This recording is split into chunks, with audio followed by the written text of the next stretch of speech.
Bismillahirrahmanirrahim. Assalamualaikum warahmatullahi wabarakatuh. Perkenalkan, saya Ika Rumika Mawadati. Saya adalah dosen tetap program studi bimbingan konseling Fakultas Keguruan Ilmu Pendidikan Universitas PGRI Argo Pro Jember. Pada kesempatan kali ini, saya ingin menyajikan sebuah video pembelajaran yang mana video ini merupakan pernyataan diri dosen pada unjuk kerja Tridharma Perguruan Tinggi pada bidang pengajaran. Mata kuliah yang saya sampaikan adalah agama Islam, yang mana mata kuliah ini sesuai dengan kepakaran saya. Mata kuliah ini memiliki bobot 2 SKS, diselesaikan sebanyak 16 kali tatap muka, 14 kali penyampaian materi, 1 kali tatap muka untuk UTS, 1 kali tatap muka untuk UAS. Kemudian, mata kuliah ini membahas materi tentang agama dan manusia, kemudian sumber dasar ajaran Islam, kemudian kerangka dasar ajaran Islam, membahas rukun iman, membahas hukum Islam, membahas toharoh, ibadah, dan juga membahas takwa. Kegiatan dilaksanakan secara luring dengan bentuk pembelajaran ceramah interaktif, diskusi kelas dengan pendekatan problem basic learning. Komponen utama dalam proses pembelajaran mata kuliah ini ada 3, yaitu delivery, interaction, dan assessment. Delivery dalam mata kuliah ini disampaikan secara langsung, yaitu penyampaian materi secara langsung di dalam kelas.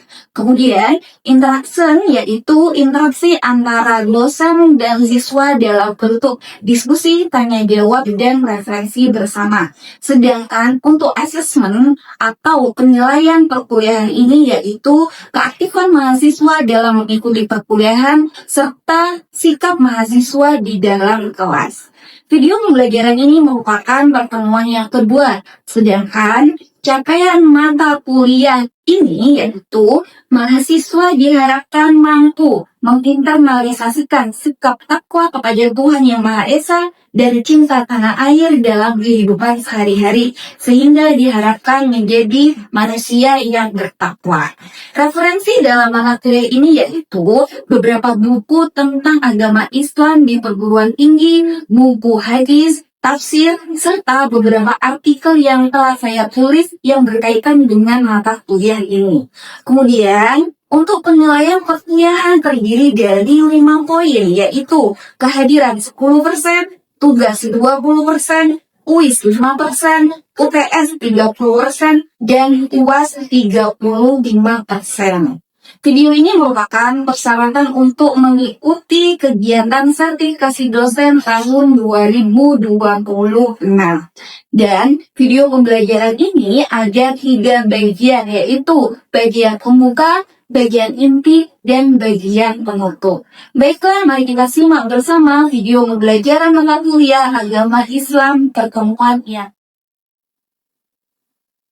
Assalamualaikum warahmatullahi wabarakatuh. Waalaikumsalam warahmatullahi wabarakatuh. Bagaimana kalian membuat Alhamdulillah ya, semuanya hadir ya.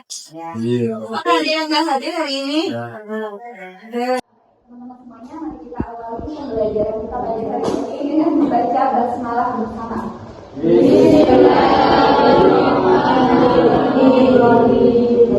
Kemudian seperti pekan yang kemarin, jadi pekan kemarin kita sudah menjelaskan tentang rencana pelaksanaan semester yang akan kita lalui pada mata kuliah agama Islam.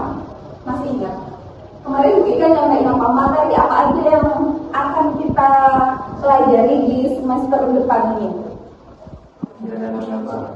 Apa mas? Manusia dan agama. Nah, jadi benar ya, ada beberapa materi yang akan kita pelajari. Jadi pertemuan sebelumnya kan kita sudah menyampaikan kontrak kuliah, menyampaikan materi apa aja yang akan kita bahas. Di antaranya adalah kita nanti akan bahas manusia dan agama. Karena kita langsung agama Islam, berarti yang akan kita bahas bukan agama yang lain, Jadi langsung ke agama Islam. Setelah membahas manusia dan agama, nanti kita akan membahas sumber ajaran Islam. Kemudian kita akan membahas kerangka dasar ajaran Islam, kemudian rukun iman, rukun Islam, kemudian toharoh, kemudian ibadah, dan yang terakhir adalah takwa. Nah teman-teman, ini sekarang pertemuan yang kedua, kita langsung membahas manusia dan agama. Baik, sebelum menuju ke materinya, Bu Ika ingin menyampaikan capaian apa yang akan kita tempuh setelah kita menempuh mata kuliah di hari ini. Jadi harapannya nanti teman-teman akan mampu menjelaskan hubungan antara manusia dan agama. Jadi mampu apa sih hubungannya antara manusia dan agama itu apa? Gitu. Kemudian sub CPNK-nya, jadi capaian pembelajaran mata kuliah. Tadi kan teman-teman diharapkan mampu menghubungkan antara manusia dan agama, itu hubungannya apa. Kemudian sub CPNK-nya adalah teman-teman diharapkan mampu menjelaskan konsep manusia dan agama. Jadi manusia itu definisinya apa, agama itu secara definisi itu apa, secara bahasa apa, secara istilah apa. Kemudian itu ya, jadi mudah-mudahan bisa kebayang setelah mengikuti mata kuliah ini, nanti saya itu akan bisa apa, gitu ya. Nah, baik. Gambar apa ini? Ya, apa ya? Nah, di sini kita mau bercerita sedikit kasus. Ya, dunia ini kan tempat di fenomena sekarang ini ya, teman-teman ya. Ini bisa diinginkan ya. Di zaman sekarang ini itu semuanya serba mudah. Ya, mau makan hati, tinggal ambil gerak, dicuci, tinggal nyusok, no. Yang rice cooker, sudah jadi. Nah, jadi kalau tuh males masak nasi, tinggal ambil HP, Google, nggak usah. Dibandingkan dengan beberapa tahun yang lalu, kalau mau masak nasi, sekali kayu bakar, minuman tumang, agar itu butuh beberapa menit banget untuk bisa selesai di nasi. Cuman sekarang itu banyak fenomena begini. Manusia dengan segala macam kemudahan yang didapatkannya, kita sering mendengar kabar ada mahasiswa karena tekanan tugasnya lompat dari lantai 4. Ya, ada mahasiswa yang karena dibully senior, kemudian teman-teman, kenapa? Terjadi apa pada manusia zaman sekarang ini? Dengan banyaknya kemudahan yang dihadapi, tapi kenapa mentalnya semakin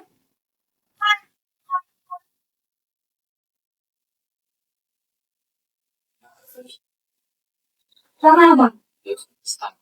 Terbiasa instan. Semuanya karena mudah, jadi ada sesuatu yang sedikit langsung gitu ya. Oke. Nah, kita lihat ya di sini, ini manusia-manusia yang sebelah sana tuh dengan gaya optimis katanya. Apakah ada teman-teman kalau melihat manusia yang optimis di sana tuh kira-kira pernah nggak manusia-manusia yang ada di sana itu merasa kesusahan, merasa depresi? Jelasnya karena itu manusia. Tapi di foto ini semuanya posenya bahagia gitu kan, entah itu pose bahagia atau kayak gimana, tapi tentunya manusia yang ada di sini apa kita semuanya lainnya harus punya strategi supaya tidak menjadi manusia yang menurut teman-teman harus punya apa supaya tidak menjadi manusia yang memiliki spiritual yang baik. Nah, boleh kita catatkan di situ, mempunyai spiritual yang baik. Ya. memiliki spiritual yang baik.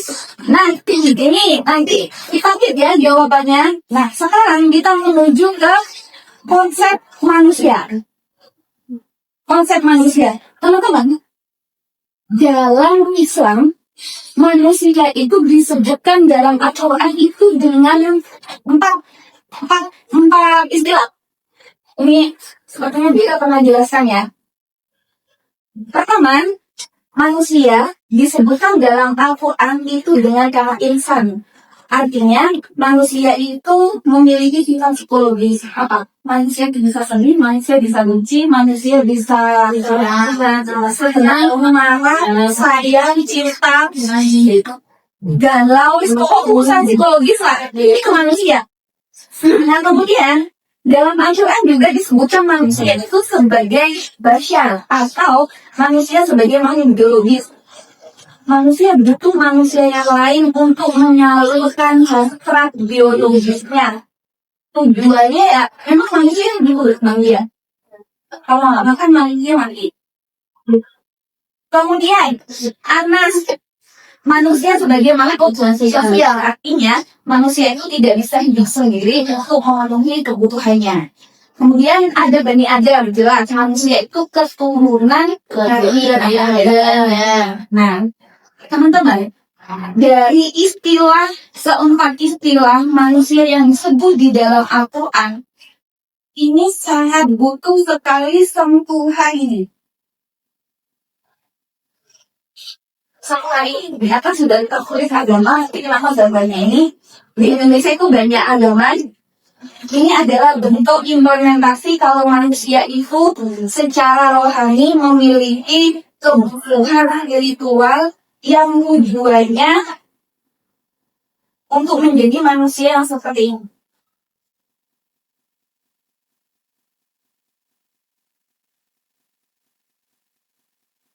Ini agama. Tadi manusia, sekarang agama.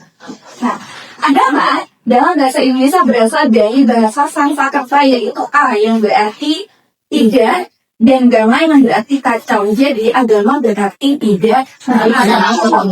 Kemudian secara teknologi ini ada sistem kepercayaan, ada hidup, ada komunitas terorganisir. Kita lihat arti agama menurut KBBI. Nah, dari semua ini, Bu Ikram ingin mengambil satu poin aja. Artinya, agama itu adalah suatu aturan yang harus diikuti oleh manusia supaya kehidupan manusia tidak kacau. Contoh. Tadi, kita jelaskan, manusia itu dalam Al-Quran disebutkan dengan 4 kata. Yang mana di 4 kata itu memiliki makna sendiri-sendiri.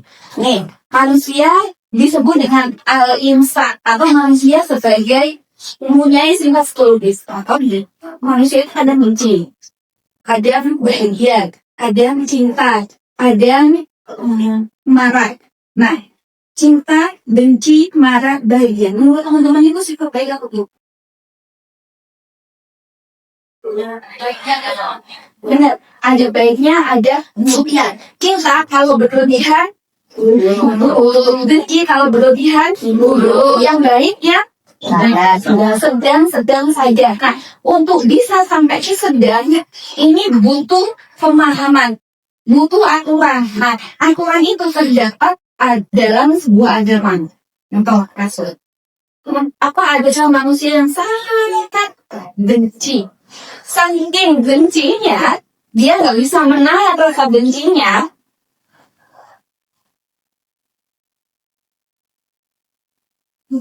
Kalau nggak ada sentuhan agama, mungkin akan sampai ke sana. Ada manusia yang sangat cinta kepada seseorang. Saking cintanya dia nggak peduli dengan aturan-aturan yang lain. Bahaya juga. Nah, ini butuh sentuhan agama untuk bisa menempatkan benci cinta pada tempat yang benar. Nah, itu butuh agama. Contoh lagi, dahsyat. Manusia sebagai makhluk biologis sederhananya yang benar. Nah, itu butuh agama. Contoh lagi, dahsyat. Manusia sebagai makhluk biologis, sederhananya, manusia itu kalau nggak makan, mati lah, meninggal. Ini sama juga dengan dahsyat. Ini ada kaitannya dengan konsep manusia pada teori filsafat. Jadi menurut filsafat manusia itu adalah makhluk yang sama seperti hewan. Manusia itu adalah hewan yang bisa beribadah, hewan yang mengerti simbol. Contoh dan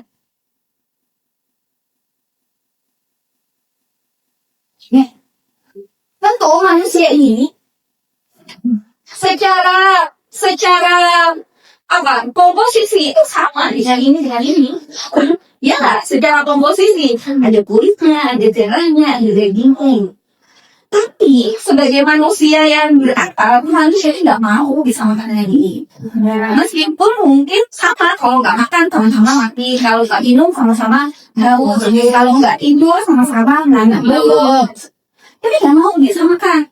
Nah, supaya tidak sama, maka manusia ini harus punya aturan yang jelas dari Tuhan, yaitu aturan agama.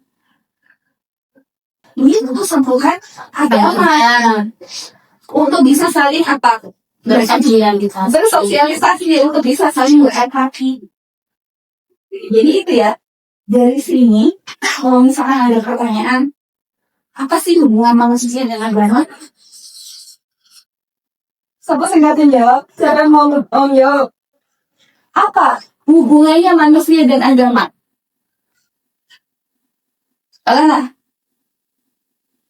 Apa hubungannya manusia sama agama?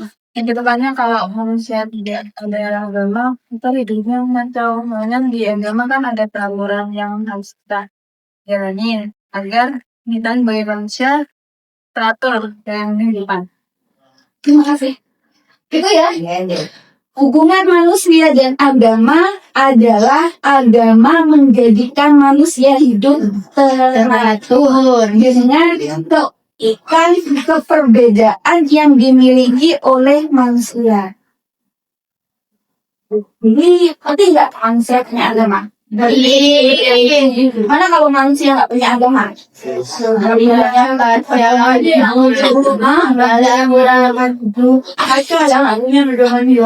Nah, ini dalam Quran dijelaskan apa sih sebenarnya fungsi dan peran agama bagi manusia.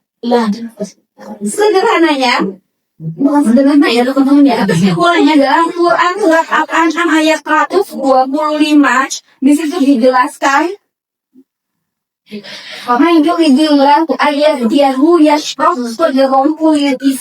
barang siapa yang Allah berjanji untuk mendapatkan petunjuk, maka Allah akan melapangkan dadanya dengan Islam. Karena dengan ceramah biasanya menyampaikan gini, man yahdihillahu fala mudilla lahu wa may yudlilhu fala hadiya lahu. Barang siapa yang memang Allah kehendaki baik, maka Allah akan menjadikannya baik. Tapi barang siapa yang Allah kehendaki jelek, maka pasti dia akan tetap jelek.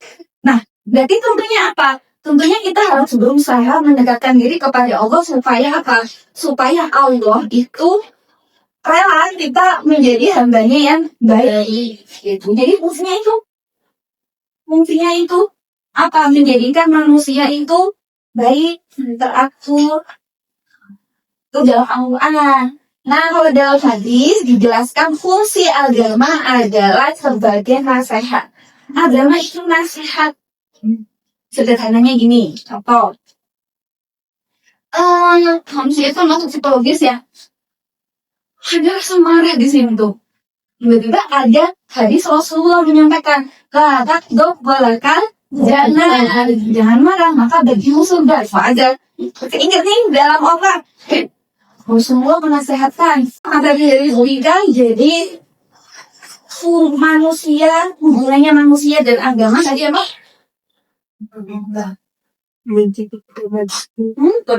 Pedoman. Sebagai pedoman hidup.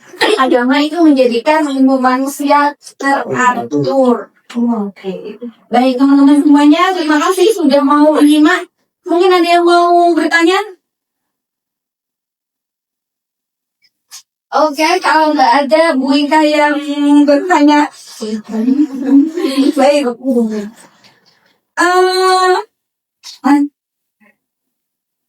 Ya.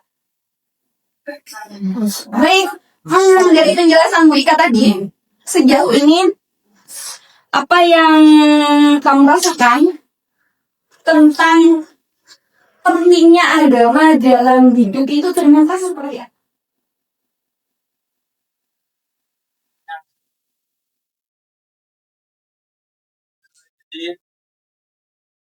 Saya bilang gitu. Agama itu sangat penting karena kenapa? Kalau manusia ini tidak mempunyai agama, apakah bisa bisa bersosialisasi dengan orang lain kayak gitu kan? Di dalam agama juga dijelaskan bahwa kita itu sebagai manusia harus saling membantu satu sama lain. Ketika kita kok tidak mempunyai agama, maka kan kita tidak bisa menghargai satu sama lain sesama manusia. Terima kasih ya, dengan agama kita jadi menghargai orang lain. Dengan menghargai orang lain tentunya kehidupan sosial kita akan menjadi baik. Berikutnya bisa tolong Randu jawab ya. Langkah apa yang Randu siapkan supaya agama itu terus nancep tuh dalam kehidupan kita sampai akhir hayat. Nah tadi sudah dijelaskan tuh agama itu penting, berarti harus ada langkah-langkahnya supaya agama itu tetap ada di hati kita sampai akhir hayat kita. Apa yang harus disiapkan? Nah, yang pertama yang pasti kan ibadah 5 waktu itu harus terus terpenuhi lah. Terus kita bisa membaca Al-Quran sebagai agar kita tuh lebih dekat dengan agama kita, dengan Tuhan kita. Dan masih banyak hal lain, tapi yang mungkin belum mampu sempurna itu. Begitu aja. Terima kasih dua aja, insya Allah itu menjaga banget ya teman-teman ya. Menegakkan sholat, kemudian rajin baca Quran, itu cukup insya Allah. Memang jelas teman-teman ya. Kalau sholatnya baik, maka yang lain itu pasti akan baik. Dan al-qalbu yuhasabu al-aki yaumal qiyamah as-sholat. Yang pertama kali dihisab pada diri manusia ketika hari kiamat itu sholatnya. Kalau sholatnya baik, maka yang lain juga baik. Kalau sholatnya jelek, maka yang lain juga jelek. Jadi benar, terima kasih Randu. Untuk menjaga agama supaya tekanan dalam hati tidak cukup. Sholat 5 waktu, sholat 5 waktu, 5 kali baca Quran. Terima kasih. Nah, terakhir sebelum materinya ditutup, ada ini teman-teman. Bagaimana tugas mahasiswa? Nah, pertama, hitung masjid yang ada di Jember. Kenapa disuruh menghitung? Begini, manusia yang punya agama tentunya harus membuktikan kalau dia menjadi manusia yang beragama. Orang Islam bukti kalau dia beragama berarti rajin sholat. Sholatnya di masjid. Nah, kami nggak kalau teman-teman untuk menghitung masjid yang ada di Jember, tujuannya apa? Berarti kalau di suatu tempat itu ada masjid, di situ berarti ada menunjukkan masyarakat di sekitar situ adalah masyarakat yang beriman dan melaksanakan perintah agama dengan rajin. Tuh ya. Yang kedua, kegiatan apa saja di masjid tersebut?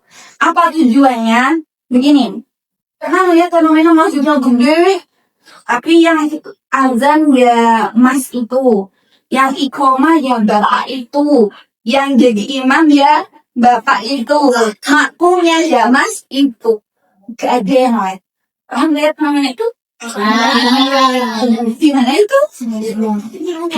Nah itu berarti kemana tuh masyarakat di sekitarnya? Jadi, dari artinya, semakin giat kegiatan keagamaan di masjid itu menunjukkan kualitas spiritual masyarakat di daerah situ. Nah, kemudian kondisinya seperti apa? Apa hubungannya kalau masjidnya sejahtera ramai dengan kondisi masyarakat?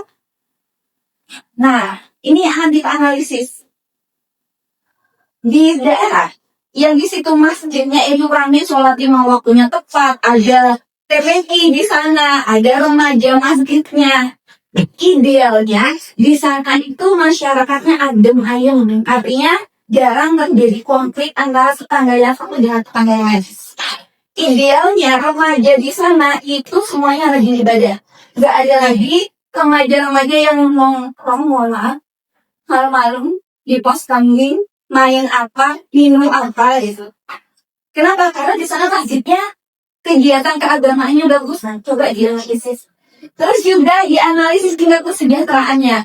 Idealnya kalau masyarakatnya itu spiritualnya bagus, tingkat ekonomi juga akan bagus. Nah, setelah ini dihitung, tugas akhirnya adalah teman-teman bikin esai. Apa esainya? Peran masjid dalam meningkatkan kesejahteraan masyarakat. Kaitannya apa pun dengan materi tadi? Manusia dan agama.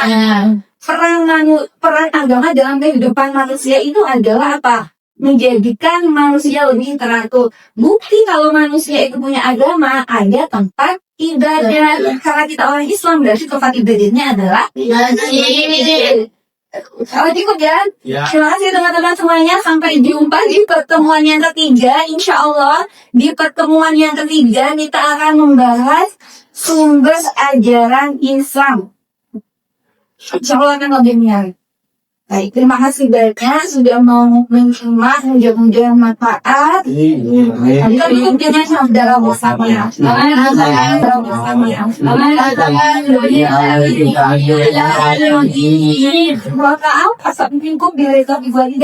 Wassalamualaikum warahmatullahi wabarakatuh. Waalaikumsalam warahmatullahi wabarakatuh.